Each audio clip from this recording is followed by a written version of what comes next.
On the evening of June 24, 2023, a father dropped his 18-year-old son, Dylan Bothma, off at a Sweet 16 party. He watched his son walk inside, turned the car around, and drove away. He assumed it was a standard teenage gathering. But inside that house in Heidelberg, South Africa, the birthday girl's parents were allegedly providing alcohol and marijuana-laced muffins to the minor guests. By 6:30 p.m., the party turned violent. Eyewitnesses report that the host, a man named Rian, struck Dylan in the face and knocked the teenager to the ground. Dylan attempted to flee, then returned to the gate to retrieve his phone and jacket. CCTV footage shows a crowd of teenagers blocking his path, while neighbors reported the sound of screaming. The presence of adult-supplied intoxicants and an adult-initiated assault created a hostile environment, leaving an isolated teenager trapped against a growing mob.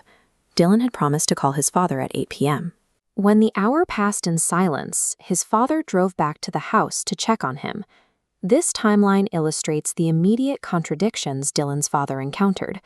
The birthday girl claimed Dylan left at 6 p.m., while another guest placed his departure at 8, the exact moment his father was pulling back up to the house. Obtaining a clear account of the night proved impossible. The teenagers at the party, citing fear of the consequences, refused to identify anyone in the crowd that had blocked Dylan at the gate. These conflicting timestamps and the sudden wall of silence from the guests obstructed the search for Dylan from the very first hour he was missing. To understand what happened next, we have to look to a dark gravel road away from the party, where two independent witnesses were walking home that night. They watched a group of people chase Dylan down the road.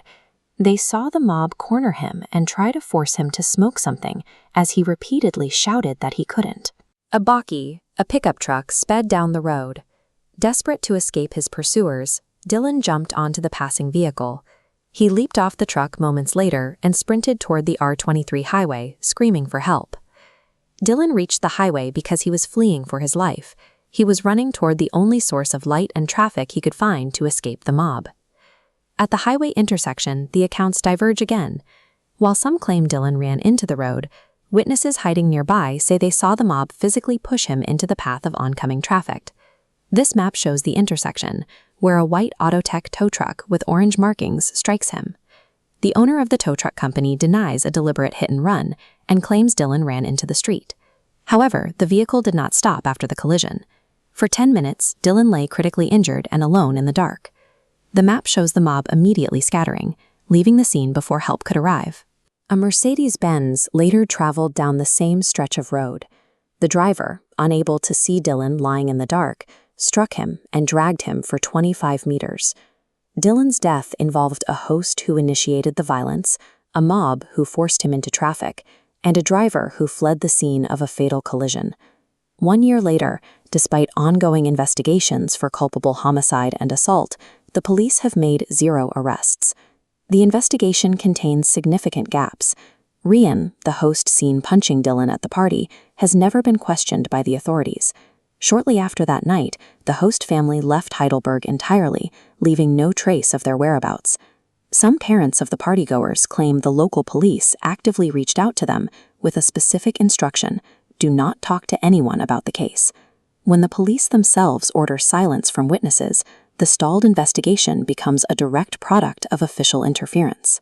A year later, the town of Heidelberg has gone silent. Neighbors and teenagers remain behind closed doors, refusing to provide names of those in the mob. This leaves Dylan's mother, Elsie, in an agonizing limbo, searching for answers in a community that has closed its ranks. Multiple people saw the first blow in the yard, multiple people stood in the mob at the gate, and multiple people know exactly who pushed Dylan Bothma into the road. In Heidelberg, a teenager was hunted down in plain sight, and the town has chosen to simply sweep the evidence away.